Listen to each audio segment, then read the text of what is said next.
We may or may not be alone in the universe, but we're certainly not alone in cyberspace. But who are these other citizens of the net? And will they eventually overtake the human race?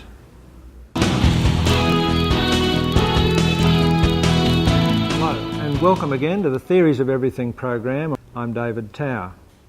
In our previous 3 programs of this series, Theories of Cyberfutures, we examined the increasing power of the internet. We examined the enormous increase in computing power through connection with new types of computers as well as existing PCs and hundreds of thousands of them as well.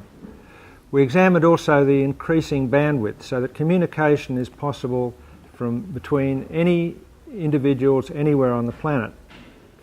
Any time, any place, the internet will always be on. It will always be available.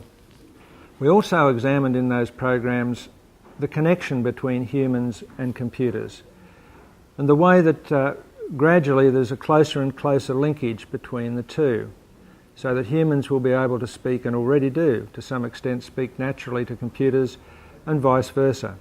And computers are gradually learning to understand body language, facial expressions, etc.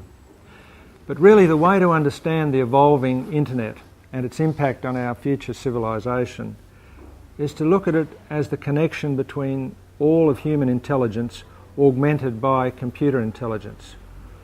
It's really connecting every person in the world eventually. But it's that mind power that's the critical aspect. It's the ability to focus all of our intelligence, augmented by incredible computer power, on the major problems that are already confronting us in terms of global warming, all the other major ecological problems, etc. Problems relating to space travel, problems relating to interpersonal relationships, democracy. All those issues can be examined with a global intelligence through the medium of the internet.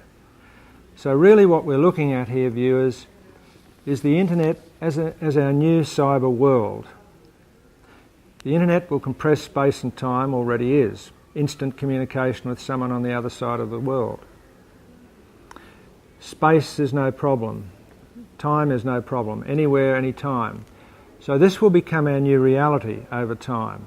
The physical world, while still there and still wonderful, will become one of just a number of realities. We will spend most of our time in the future in cyberworld. The focus of this program, however, will be to examine who cohabits our cyberworld, who will live with us in this new space. And there's really a number of categories. These are the objects, if you like. These are the new intelligences that humans have invented, but which are rapidly evolving in their own right. The first major category is, of course, robots.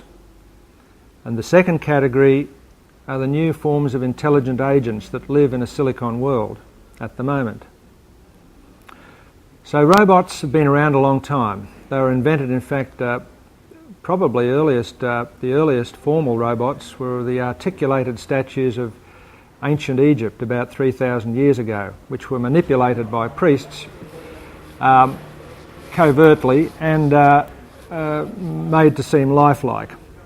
Back in the 16th century, Leonardo da Vinci also started to design a robot form, and in the 18th century there were several clockwork humanoids invented that could play the mandolin, that could play the harpsichord, and actually look quite lifelike.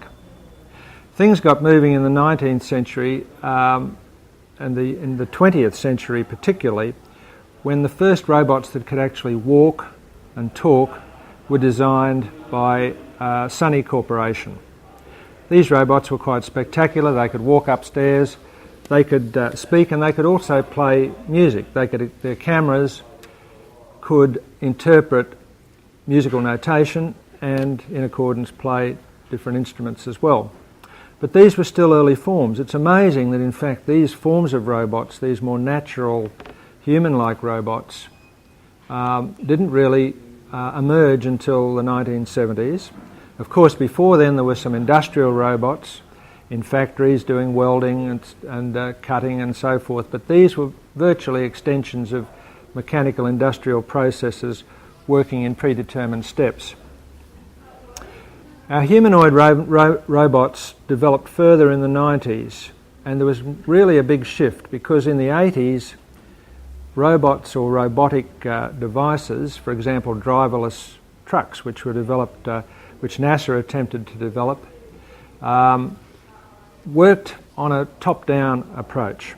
They worked by trying to envisage in advance exactly what processes would be required to avoid obstacles, for example, or to move various parts. And this was all contained in computer storage and a computer database, and whatever happened with the interaction of the robot and its environment, the robot would then look up its computer database and work out what it had to do.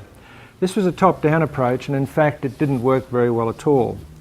One of the leading researchers who reversed this paradigm, the new paradigm which emerged again probably in the 90s, was Rodney Brooks, Professor Rodney Brooks, who was an Australian working in America. And he decided it was time to change the whole approach and work from the bottom up. So he virtually decentralised the decision making in robots. And he, one of his first sort of insect type robots was called Genghis. And Genghis really had 6 legs, was quite small, about the size of that coffee cup, and it was programmed to move forward when possible and to avoid obstacles. And it had 6 legs.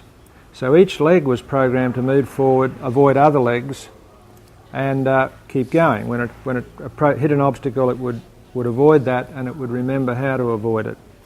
Now, from that very simple sort of decentralised programming approach, Genghis developed some very sophisticated behaviour. It moved, gradually got its whole 6 legs working in unison, and it was able to make good time on the ground. And from then on, that approach, that decentralised approach where you get emergent behaviour by combining a number of different decentralised movements, has been one of the main stays of robotic design. And of course that's taken from humans. We don't have to think when we reach across to something, when we pick something up, when we glance somewhere. That's all done by decentralised processes without having to confer with one major sort of cortex brain centre. So the way gradually, the big trend line here with robots is that they've developed a way of working in this decentralised, a more unstructured, dynamic sort of way, without having to pre-learn everything. In fact, they learn on the fly. They learn to learn. They evolve their behaviour from fairly simple beginnings, and they become more sophisticated as they understand the environment in which they're working. So these aren't just sort of clever, sort of remotely controlled objects. These are sophisticated entities driven by artificial intelligence and all the techniques humans can sort of muster to make them more natural. And gradually they're interacting closer and closer with ourselves. So robots are our first class of neighbours in cyberspace. And remember, they're evolving all the time. The research programs are going ahead and they're getting cleverer and cleverer, and this linkage with humans is getting closer and closer.